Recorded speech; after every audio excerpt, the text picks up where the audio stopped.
Quero pedir a você que abra a sua Bíblia no livro de Apocalipse. O livro de Apocalipse, capítulo 5.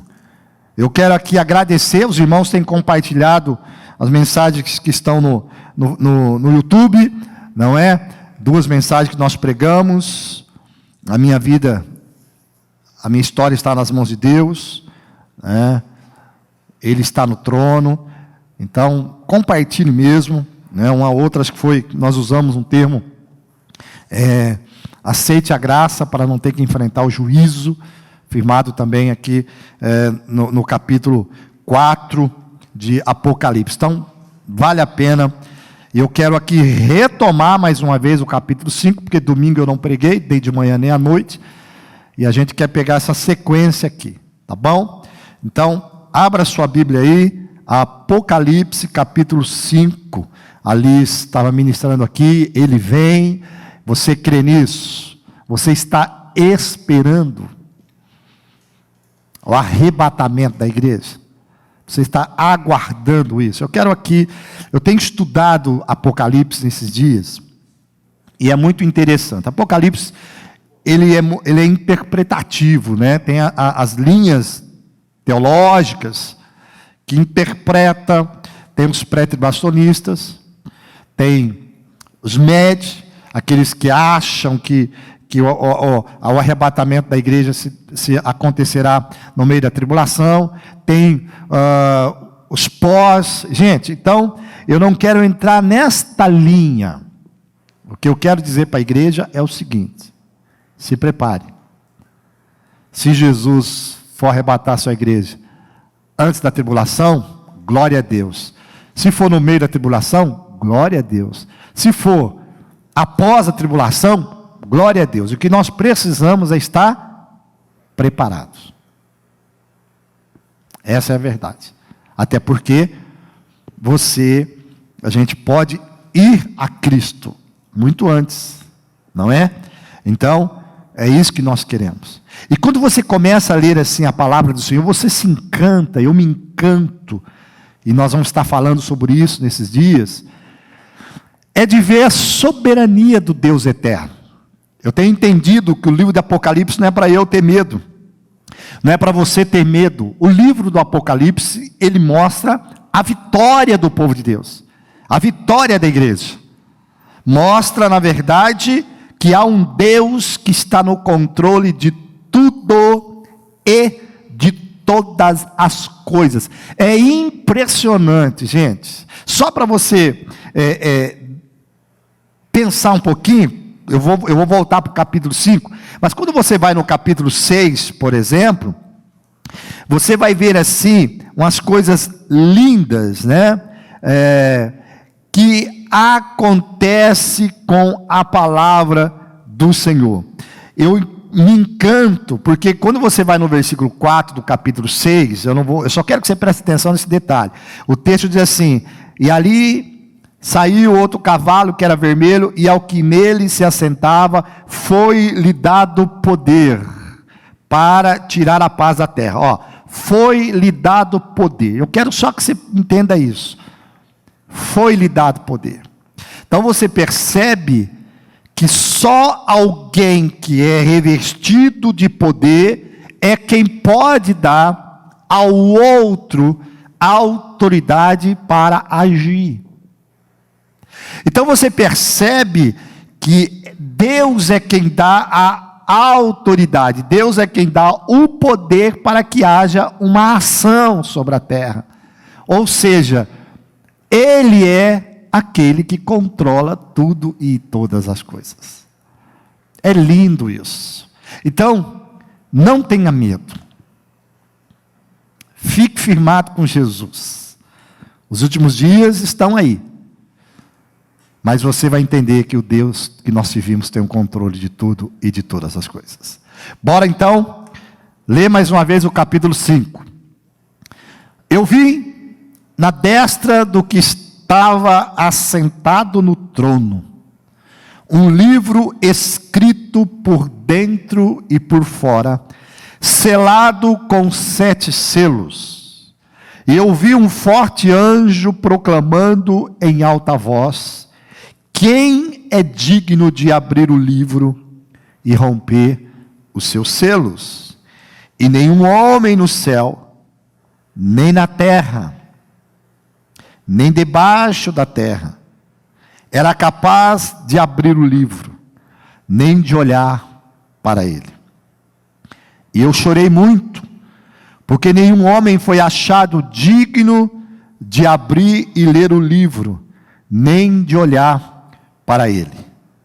E um dos anciãos me disse: não chores, eis que o leão da tribo de Judá, a raiz de Davi, prevaleceu para abrir o livro e romper os seus sete selos. E eu olhei, e eis que no meio do trono e dos 4 animais, e no meio dos anciãos, um cordeiro em pé, como se tivesse sido morto, tendo 7 chifres e 7 olhos, que são os 7 Espíritos de Deus enviados a toda a terra. E ele veio e tomou o livro da destra do que estava sentado no trono. E havendo tomado o livro, os 4 animais e os 24 anciãos prostraram-se diante do cordeiro, tendo cada um deles harpas e vasos de ouro cheios de incensos, que são as orações dos santos. E eles cantavam uma nova canção dizendo: tu és digno de tomar o livro e de abrir seus selos, porque foste morto e nos resgataste para Deus, pelo teu sangue, de cada família, língua, povo e nação. E nos fizeste reis e sacerdotes para o nosso Deus, e nós reinaremos sobre a terra.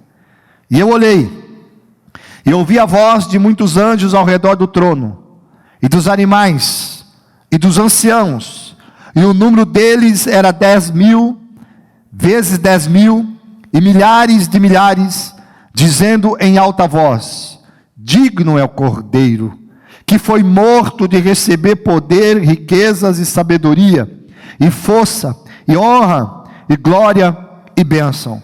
E cada criatura que está no céu, e na terra, e debaixo da terra, assim como as que estão no mar, e tudo que neles há, eu as ouvi dizendo: bênção e honra, glória e poder, sejam aquele que está sentado sobre o trono, e ao Cordeiro, para sempre e sempre. E os 4 animais disseram: amém. E os 24 anciãos se prostraram e adoraram aquele que vive para sempre e sempre. Amém. Quando nós chegamos no capítulo 5, nós encontramos a história sendo revelada. Entendemos que a história está nas mãos do Deus Todo-Poderoso. Eu já falei sobre este livro, eu não vou repetir. Já falamos em outras ministrações. Mas eu só quero que você lembre-se que esse livro era um livro escrito por dentro e por fora. Ou seja, ele estava completo. Completo. Não tinha mais espaço, nem para ser escrito, e nem algum espaço, nos lembrando de que algo não foi escrito. Não, ele estava completo, selado com 7 selos, completo. No passado, havia algo que acontecia quando se vendia uma propriedade. Quando era se entregue uma propriedade para uma pessoa, por exemplo, eu sou dono de uma propriedade, eu passo ela para o pastor Eduardo. O pastor Eduardo fica com ela 49 anos. não 50, porque ao 50º ano teria que ser devolvido ao dono. Isso está em Levítico. O interessante, pastor Elisângela, que está aqui à frente, que ficava uma cópia com o dono, como se fosse a original, essa ficava por cima, e tinha uma outra que ficava com aquela pessoa, e ela sabia que ela tinha que devolver a terra, porque ali constava isso, que havia um herdeiro por herança. Isso é muito interessante. Quando João vê isso, João entende, só para os irmãos entender. A história, ela foi escrita pelo nosso Deus. A Bíblia diz que os céus pertencem ao Senhor e a terra foi dada ao homem. A história foi entregue ao homem. O que o homem fez no Jardim do Éden? Ele entrega o poder. Ele entrega, né? Porque ele peca. Ele entrega. Satanás se acha no direito de posse da história da terra. Tanto que, quando Satanás vai tentar Jesus, ele fala: eu te darei tudo isso, se prostrado me adorares. E você percebe que Jesus não o combate, porque de verdade o diabo toma aquilo para ele, como se ele fosse o controlador de todas as coisas. Por quê? Porque o homem a entregou o direito de posse. Vem então aquele que é nascido da mulher, Jesus Cristo, homem. Vem, morre, ressuscita, pisa na cabeça do diabo. E ele então toma por direito aquele livro, a história que o diabo havia tomado para si. Jesus Cristo vem agora e diz: eu sou o herdeiro. Isso pertence a mim. Você não tem direito de nada. Você simplesmente usurpou. É meu. Por isso que diz, o desespero de João, quando vê que aquele livro está na mão, que está na mão daquele que está sentado no trono, que é o Deus Todo-Poderoso. E surge então aquela pergunta: quem é digno de abrir o livro e de romper os selos? Então surge aquela outra fala: nenhum outro homem, né, no céu, nem na terra, nem debaixo da terra, era capaz de abrir o livro. João chora.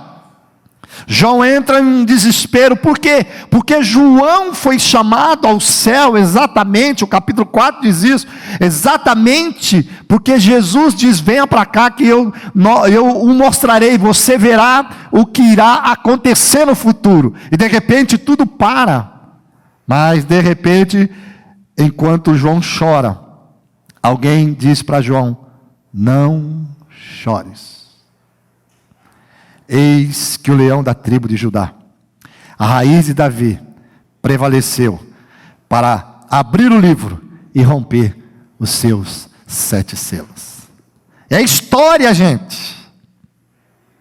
É história. Estava tudo escrito ali. As coisas que viriam a acontecer. Na época de João, na nossa época, na época futura, está ali, escrito pelo Senhor, tudo no controle do Senhor. O diabo não tem controle da história, entenda isso. Quem tem o controle da história é aquele que está sentado no trono, e aquele que é o Cordeiro. Ele é digno de abrir os 7 selos, ele é digno de mostrar aquilo que ele já sabia que iria acontecer. E é aqui que nós vamos trabalhar um pouquinho, hoje de manhã e hoje à noite, de maneira rápida. Volto a repetir, não vou detalhar tudo isso, porque nós já pregamos, é só você ler aí, depois você assiste no YouTube, né? A história está nas mãos de Deus, e você ouvirá mais um pouco sobre isso. Então eu quero nesse momento, que você volte os seus olhos para o versículo 5, e aqui que nós vamos trabalhar um pouquinho hoje de manhã, algo muito interessante, né? Você vai ver os títulos nos quais Jesus é apresentado nesse momento, aquilo que João vê, como que ele identifica Jesus Cristo. Então nós vamos partir aqui do versículo 5, isso é muito interessante, você olha aqui no banner que está atrás, aqui, você vê metade da cara de um leão e metade da ovelha. Esse texto do capítulo 5 fala exatamente isso. Por isso que às vezes a gente vê as pessoas postam, né? Mas muitas vezes não tem um entendimento, mas você volta para a palavra do Senhor e ela nos revela. Então quando você vai ao capítulo 5, versículo 5, diz assim: e um dos anciãos me disse, não chores, eis que o leão da tribo de Judá, a raiz de Davi, prevaleceu para abrir o livro e romper os seus 7 selos. Vamos parar aqui um pouquinho. A primeira coisa que eu quero destacar é a identificação do ancião para João sobre aquele que tomaria o livro, aquele que venceu. Ele diz assim: eis que o leão da tribo de Judá. O leão da tribo de Judá. Como surgiu isso? Por que ele usa esse termo, o leão da tribo de Judá? Olha que interessante. Quando você vai em Gênesis, capítulo 49, vamos abrir lá? Gênesis, capítulo 49, eu vou abrir aqui rapidinho, só para você ler. Muito interessante, que você vai ver Jacó profetizando sobre os seus filhos. E ele profetiza sobre a vida de Judá. Gênesis capítulo 49, versículo 8, diz assim: Judá, tu és aquele que teus irmãos louvarão. Tua mão estará no pescoço dos teus inimigos. Os filhos de teu pai se curvarão diante de ti. Judá é um filhote de um leão. Da presa tu subiste, meu filho. Curva-se e deita-se como leão, e como leão velho. Quem o despertará? Versículo 10. O cetro não se afastará de Judá, nem o legislador dentre seus pés, até que venha Siló, e a ele se congregarão os povos. O cetro não se afastará de Judá. Cetro. O que é o cetro? Cetro, lembra-se o quê? Rei. Rei. Então, olha que interessante. Um gesto profético de Jacó. Ele entrega o cetro a Judá. E declara que sua descendência será a tribo dos reis. A tribo dos reis será da descendência, ou melhor, a descendência dos reis passará pela tribo de Judá. Aí você começa a entender que nunca, na verdade, esteve no plano de Deus ter Saul como rei. Por quê? Porque Saul era da tribo de Benjamim. Então por que Deus permitiu que Saul se tornasse rei em Israel?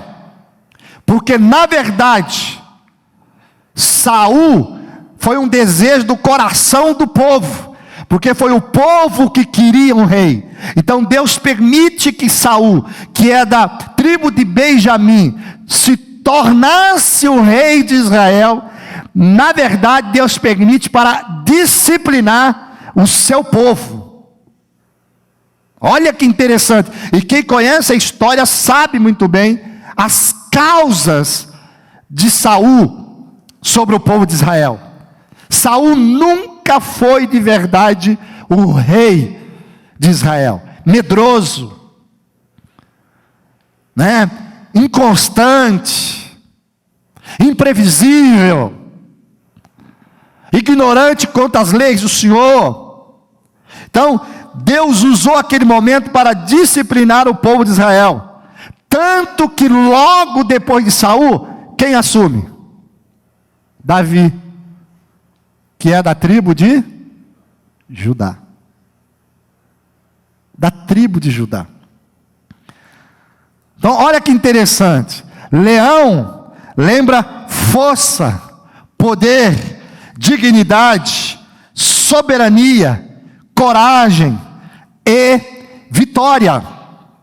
Então, o leão da tribo de Judá, olha que interessante, pastor Eduardo, quando João ouve o ancião dizendo: não chore, eis que o leão da tribo de Judá venceu, João sabia, trata-se de um rei.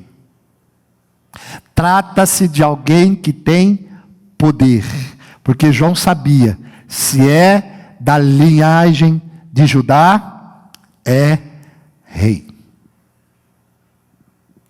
Linda a palavra do Senhor, né, gente?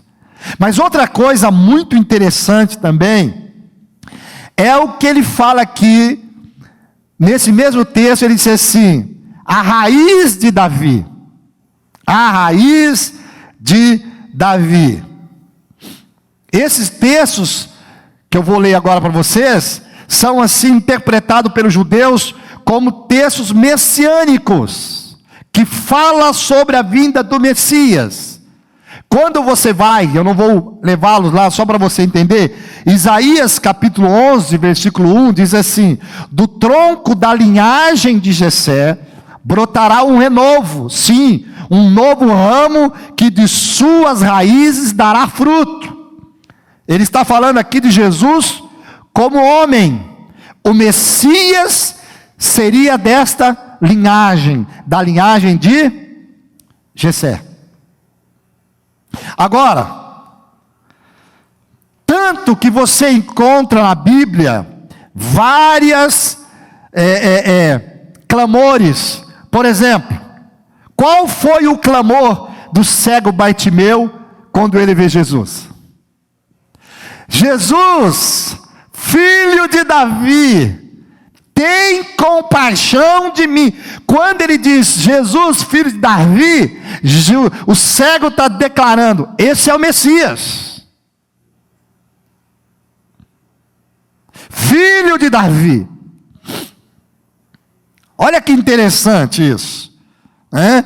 Então, a sua identidade humana, a identidade humana de Jesus, que ele veio cumprir as profecias, era toda ela proveniente da raiz de Davi. Então, veja isso, a raiz de Davi. Agora preste atenção mais uma vez, né? A raiz de Davi. Ele é raiz e senhor de Davi. Jesus nasceu da descendência de Davi, da tribo de Judá, segundo a carne. Vamos aqui em Mateus capítulo 1, só para eu e você lembrar um pouquinho, porque a Bíblia, ela é formidável. Deixa eu abrir aqui, Mateus capítulo 1, quando você vai ver a linhagem, você vai encontrando a Bíblia na sua revelação. Vem falando aqui da geração de Jesus Cristo. Você vai perceber, vai encontrar, falando da linhagem de Davi. Atos capítulo 2, versículo 3, também nos leva a entender toda essa situação, né? Atos também nos fala sobre isso. Depois você vai em Romanos capítulo 1, só estou passando aqui, você lê com calma. Romanos capítulo 1 também fala sobre isso. Olha o que diz Paulo em Romanos capítulo 1. Paulo, servo de Jesus Cristo, chamado para ser apóstolo, separado para o evangelho de Deus, que ele antes prometeu pelos seus profetas nas santas escrituras, acerca de seu filho Jesus Cristo, nosso Senhor, que foi feito da semente de Davi, segundo a carne. Segundo a carne. Por isso ele é chamado de filho de Davi aqui no Novo Testamento. Mas olha, preste atenção nisso. Volta os seus olhos para Apocalipse capítulo 5. E você vai ver que ele também, além de ser o leão da tribo de Judá, ele é a raiz de Davi. Isso significa o quê? Você já pensou? A hora que eu encontrei isso, gente, eu falei, meu pai do céu. Isso significa o quê? Que Jesus, ele veio, na questão, no lado humano, ele veio da linhagem de Davi, mas como o Senhor, ele é a raiz de Davi. Ou seja, Davi veio antes, Davi veio dele. Ele como Senhor. Volta os seus olhos, você vai entender o que eu estou dizendo. Mateus capítulo 22. Olha isso aqui. Mateus capítulo 22. Estou falando isso para você entender que aquele que está assentado ao lado direito do trono não é alguém que não tem identificação, identidade com a história. Ele é a história. Olha o que diz, olha o que Jesus faz. Olha a pergunta que Jesus faz em Mateus capítulo 22, a partir do versículo 41. Volta os seus olhos um pouquinho. Olha o que diz o texto. Enquanto os fariseus estavam reunidos, Jesus os indagou, dizendo: o que pensais vós do Cristo? De quem ele é filho? Eles disseram-lhe: filho de Davi. Disse-lhes então Jesus a ele: como então Davi em espírito lhe chama Senhor, dizendo: disse o Senhor ao meu Senhor: assenta-te à minha direita, até eu fazer os teus inimigos por escabelo? Então, se Davi lhe chama Senhor, como ele é seu filho? E nenhum homem era capaz de responder-lhe uma palavra. E daquele dia em diante, nenhum homem ousou lhe fazer mais perguntas. Consegue entender o que Jesus fala aqui? Você diz que Jesus é filho de Davi. Mas como ele pode ser filho se Davi o chama de Senhor? Porque Davi tem a revelação. O Messias é o meu Senhor. Senhor é quem comanda. Né? O versículo 45. Então, se Davi lhe chama Senhor, como ele é seu filho? Olha que coisa linda. Então, você vai entender que esse título, raiz de Davi, se refere a Jesus quanto à sua divindade. Como leão da tribo de Judá, é a sua revelação, a sua identidade humana. Como raiz de Davi, é a sua identidade como Deus. Ele é a raiz. Consegue entender isso, gente? Ele é o leão da tribo de Judá, ok? Como foi profetizado por Jacó. É o leão, o rei da tribo de Judá, da onde ele viria, da linhagem de Davi. Mas quando fala que ele é a raiz de Davi, está declarando a sua identidade como Deus, a sua identidade divina. O Wisber, um comentarista que eu gosto de ler, ele escreve: Jesus é a raiz de Davi, porque ele mesmo é aquele por meio de quem Davi veio. O próprio Jesus deixa esse significado claro nas palavras finais do Apocalipse. Olha o que ele diz no capítulo 22 do livro de Apocalipse. Vamos ler? Capítulo 22, versículo 16. Olha o que ele diz: Eu, Jesus, enviei o meu anjo para testificar-vos dessas coisas nas igrejas. Eu sou a raiz e a descendência de Davi, e a brilhante estrela da manhã. Jesus é o leão de Judá, a raiz de Davi. Como homem, ele segue a linhagem de Davi. Como Deus, ele gera Davi. Então, quando João olha aqui, ele diz e ouve aquilo: eis que o leão da tribo de Judá, a raiz de Davi, prevaleceu. João entende e sabe já quem é, pastor Eduardo. Quando ele ouve isso, eu imagino que o coração de João se encanta, porque João fala assim: eu sei quem é, eu sei quem é digno, eu sei quem é aquele que veio como homem, e eu sei quem é aquele que é Deus. Esse é Jesus, nascido de mulher, como diz Gálatas, da linhagem de Davi, homem, mas ele é a raiz de Davi, Deus. João entendeu, e João rapidamente cessa. Jesus então venceu o diabo. Onde ele venceu o diabo? Na cruz do Calvário. Ele vence o pecado. Onde ele venceu o pecado? Na cruz do Calvário. E ele ressuscita. Ele venceu também a morte. Esse é aquele que é digno. Por isso que não encontrou no céu homem, outro homem, não encontrou na terra, e não encontrou debaixo da terra, alguém que tinha essa identidade, como um leão da tribo de Judá, e como raiz de Davi. Só ele, o próprio Cristo. Eu quero te mostrar outra coisa interessante hoje de manhã. Olha o que João vê no versículo 6, volta os seus olhos, para o versículo 6. Eu olhei, e eis que no meio do trono e dos 4 animais, e no meio dos anciãos, quem João vê? Um cordeiro em pé, como se tivesse sido morto. Um cordeiro.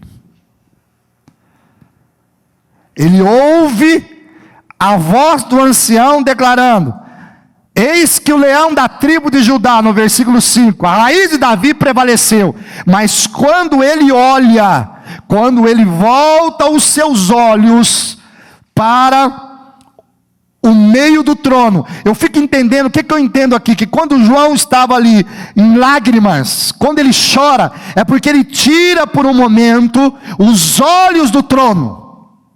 E toda vez que eu e você tirar os olhos do trono, nós entraremos em desespero.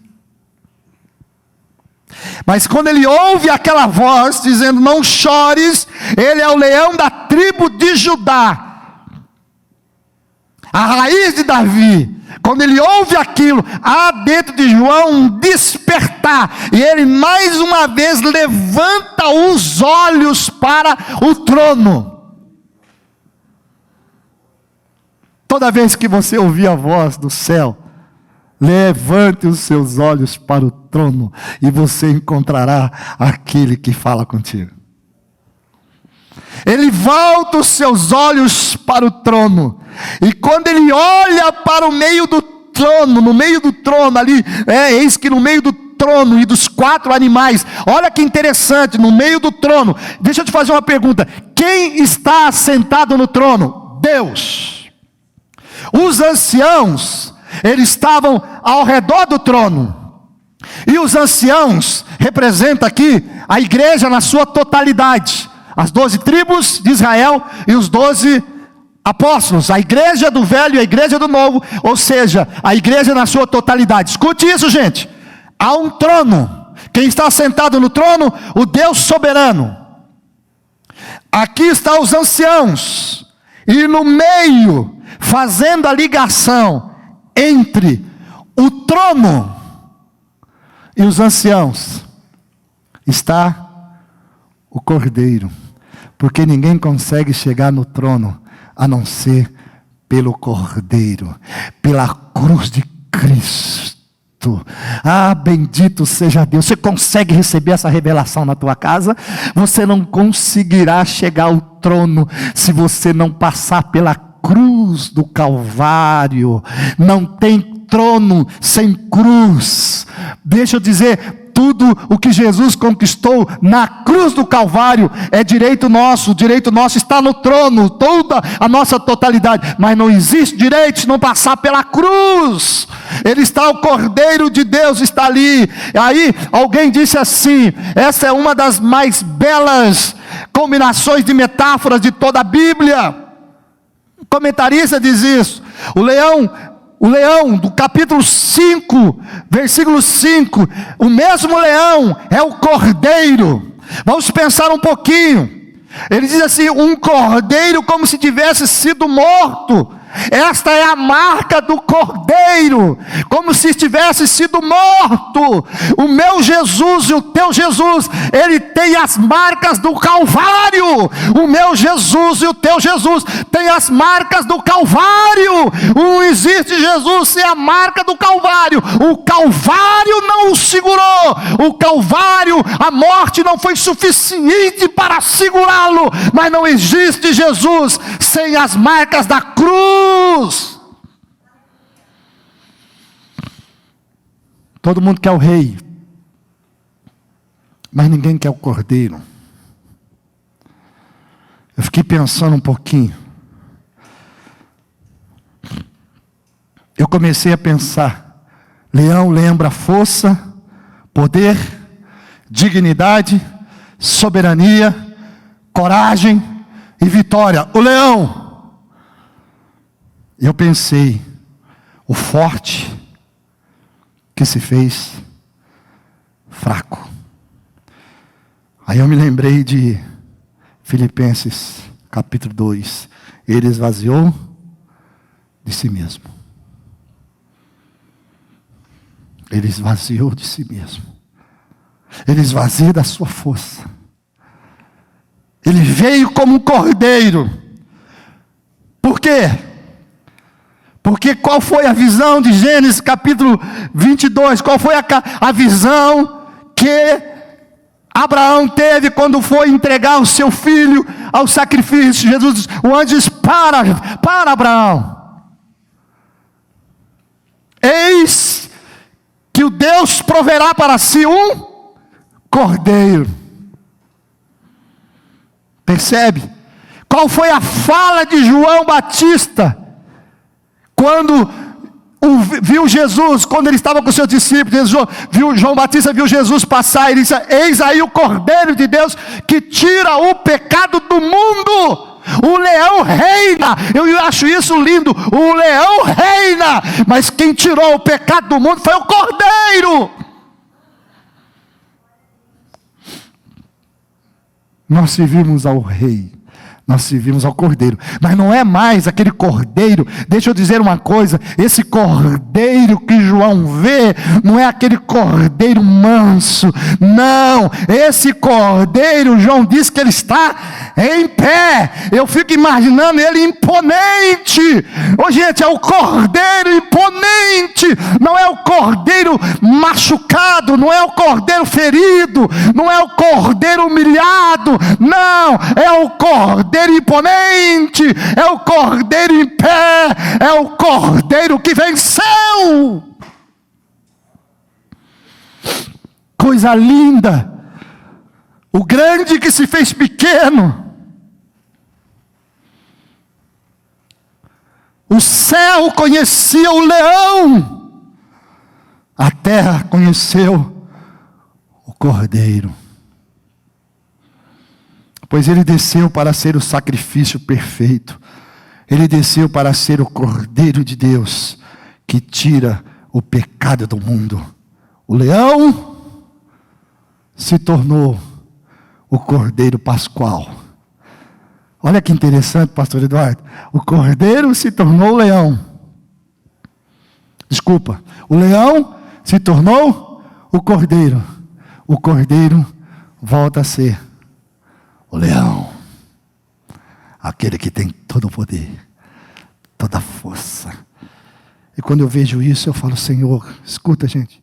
Quando eu estava olhando e eu orei e falei, Jesus, me ajuda a ter a força de um leão, a visão de uma águia, mas o coração de um cordeiro. A visão de uma águia, a força de um leão, mas o coração de uma ovelha. A águia é visionária. O leão tem a força, mas o cordeiro tem a obediência.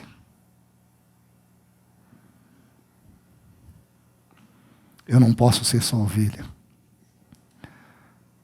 Eu não posso ser só leão. Eu não posso ser só águia. Tem muita gente visionária, mas não tem a força do leão. Tem muita gente visionária, tem a força do leão, mas não tem a obediência do cordeiro. Se perde. Que Deus nos ajude e me ensine que você tenha a visão da águia, a força do leão e o coração do cordeiro. Para a gente ir terminando, Jesus só é apresentado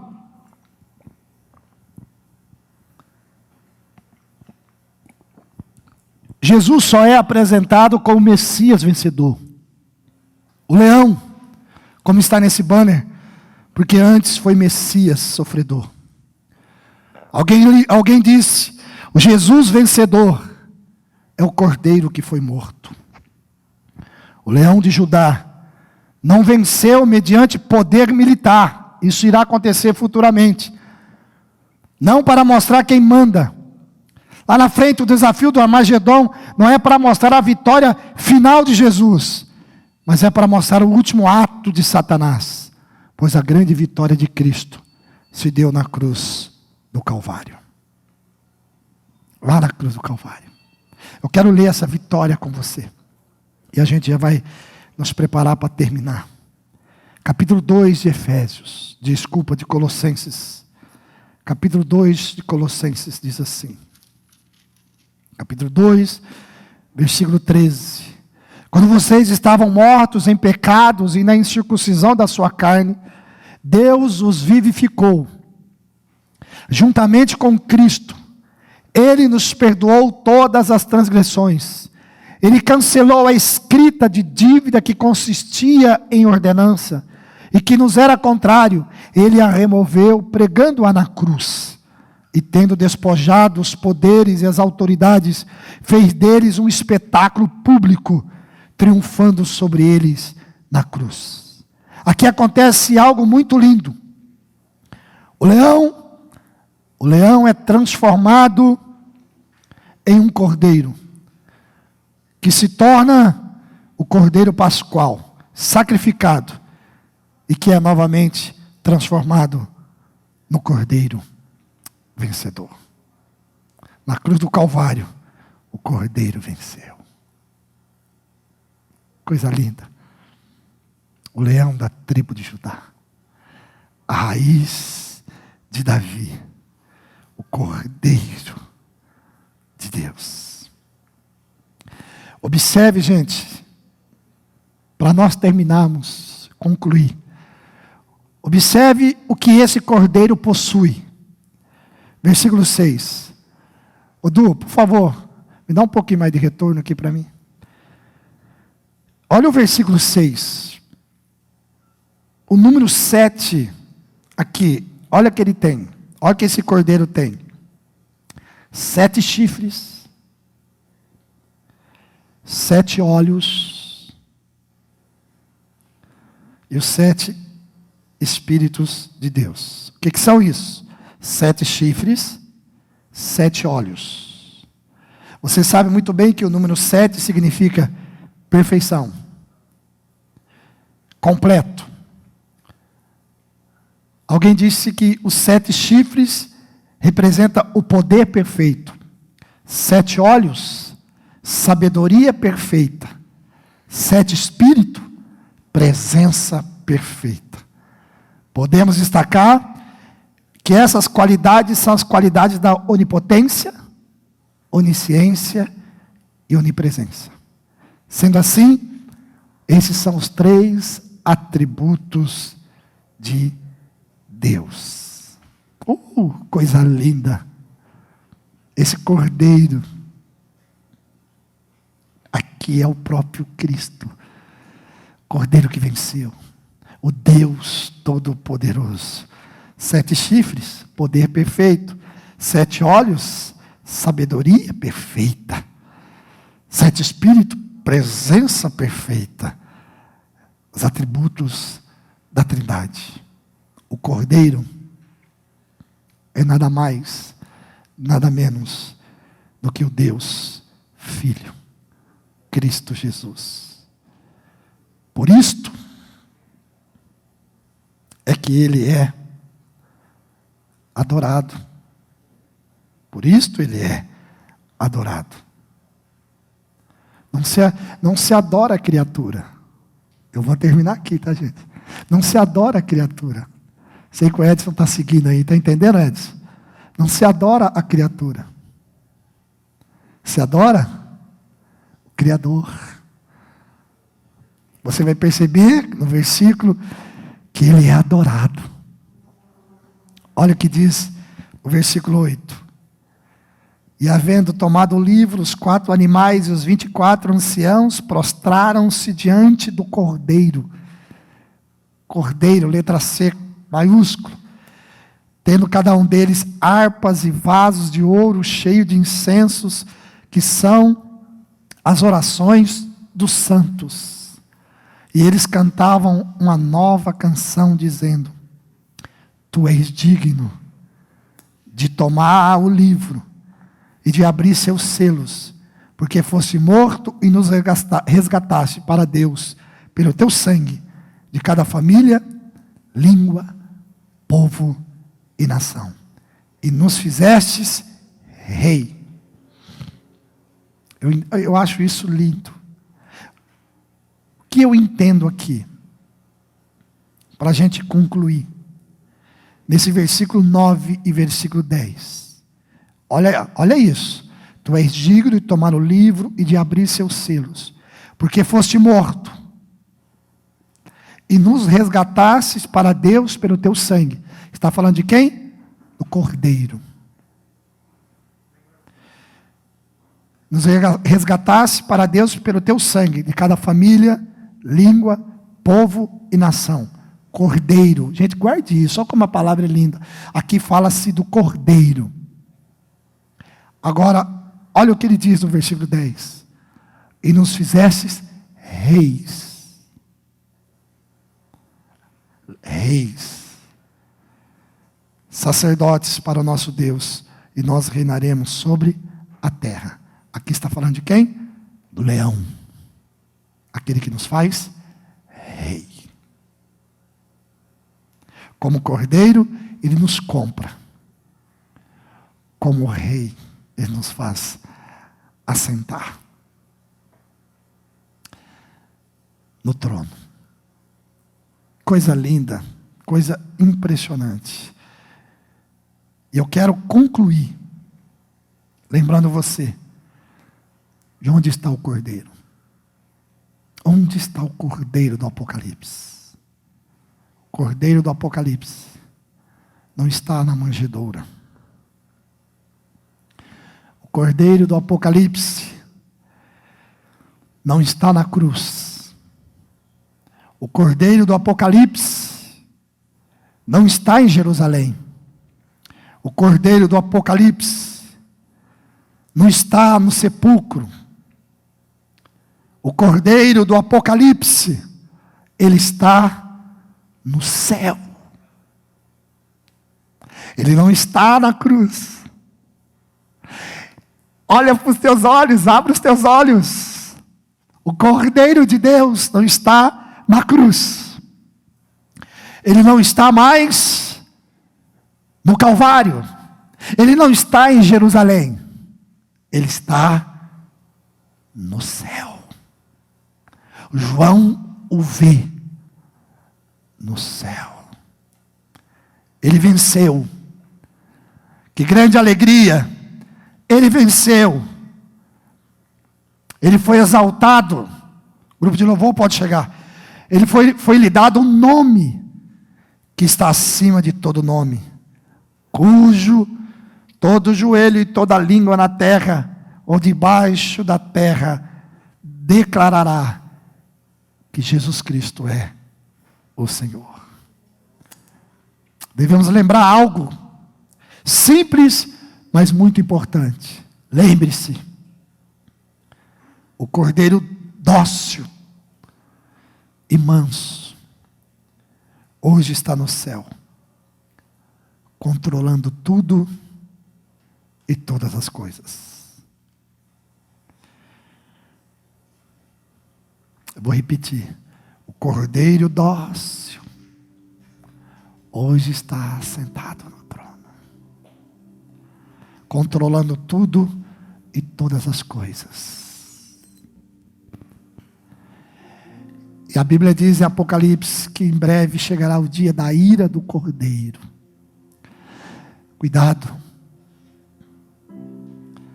Não fuja da doçura do Cordeiro para não ter que encontrar com a ira dele. Hoje de manhã eu te convido a aceitar a obra do dócil Cordeiro que aqui esteve, para não ter que enfrentar a ira do Cordeiro. Eu quero convidar você hoje, aí na sua casa, a fazer o que os anciãos, o que os anjos fizeram. Eles se prostram, eles adoram ao Cordeiro. Digno é o Cordeiro, digno é o Cordeiro, o leão da tribo de Judá, como homem, a raiz de Davi, como Deus, o Cordeiro, como sacrifício. Mas agora, João vê o Cordeiro em pé, porque ele venceu. Você pode adorá-lo hoje de manhã. Digno é o Cordeiro. Você pode. Eu sei que é duro assistir o culto em casa. Eu também assisti. É ruim de levantar. Mas se você puder, se você conseguir, talvez você esteja sozinho na tua sala, no teu quarto, levante as suas mãos. Digno é o Cordeiro. Vamos adorar Ele.